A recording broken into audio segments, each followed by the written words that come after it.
జ్ఞానం కలిగిన నాలుకంట ఏం చేసిందంట?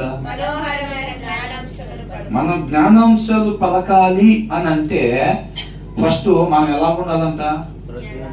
మన నాలుక ఎలా ఉండాలంట? జ్ఞానము కలిగిన నాలుక అని రాశారా? ఆ జ్ఞానాంశాలు మాట్లాడేది ఏ నాలుకంట?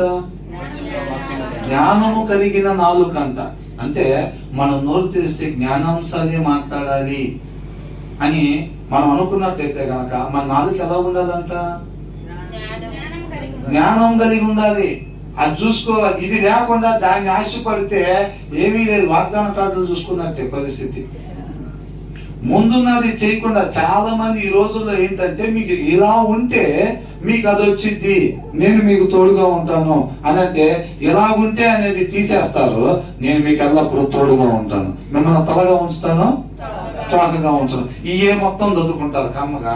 ఓకే, దేవుడు నాకు తోడుకున్నాడు, నన్ను తలగానే ఉంచుకుంటారని అలా పోయి ఓటం పాలయ్యి మెల్లకుండా తలదించుకొని వస్తూ ఉంటారు. ఎందుకని? ఆయన నిన్ను తలగా ఉంచాలని అంటే మనం ఎలా ఉండాలో అలాగ మనం లేము కాబట్టి ఏమైంది? తలకాయ దించుకొని వచ్చాం. ఆత్మీయంగా స్పిరిచువల్ గా తలకాయ దించుకొని ఓడిపోయి వచ్చాం అన్నమాట. అంటే ఆయన చేతులు ఏమన్నా కొరసైనయా? సహాయం చేయటం చేతవలేదా ఆయనకి? ఏమన్నా ప్రాబ్లం ఆయనలో కాదు, ప్రాబ్లం మనలో ప్రాబ్లం. ప్రభువా నువ్వు ఎందుకుంటలేదు నాయన మాతో పాటు అని అంటే దేవుడు ఏం చెప్తాడు? పాపం ఉండే దగ్గర నేను ఉండలేను. మోసే అంటున్నాడు నువ్వు మాతో పాటు రా అంటున్నాడు. నువ్వు మాతో పాటు వస్తేనే మేము వెళ్ళేది అని అంటున్నాడు. దేవుడు ఏమంటున్నాడు? నేను మీతో పాటు రాను అంటున్నాడు. నేను మీతో పాటు వచ్చేటట్టుగా మీరు లేరు, నాకు అక్కడ మీతో పాటు ఉండేటట్టుగా అనుకూల పరిస్థితి లేదు, నేను ఉండలేను అక్కడ. ఎందుకని? మీరు ఆజ్ఞ అతిక్రమణ చేసి పాపము చేస్తున్నారు.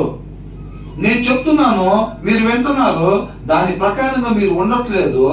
ఆజ్ఞ అతిక్రమణ చేసినప్పుడు మీరు పాపం చేస్తున్నారు, మీతో పాటు నేను ఉండలేను అంటున్నాడు. అర్థమవుతుందండి? మీతో పాటు నేను ఉండలేను అని అంటాడు. వీళ్ళేమనుకుంటారు? నాతో పాటు ఉన్నారని అనుకుంటున్నారు, అనుకొని మోసపోతా ఉన్నారు అన్నమాట. కాబట్టి ఎలాగ ఉంటే ఆయన మనకి తోడుగా ఉంటాడో చూసుకొని అలాగ మనం ఉండాలి. అర్థమవుతుందండి? కాబట్టి ఇక్కడ ఏమంటున్నాడు? మనం జ్ఞానాంశాలు మాత్రమే పలకాలి. నేను ఎక్కడికి పోయినా సరే జ్ఞానాంశాలే పలకాలి అని అంటే ఫస్ట్ నీ నాలుక నా నాలుక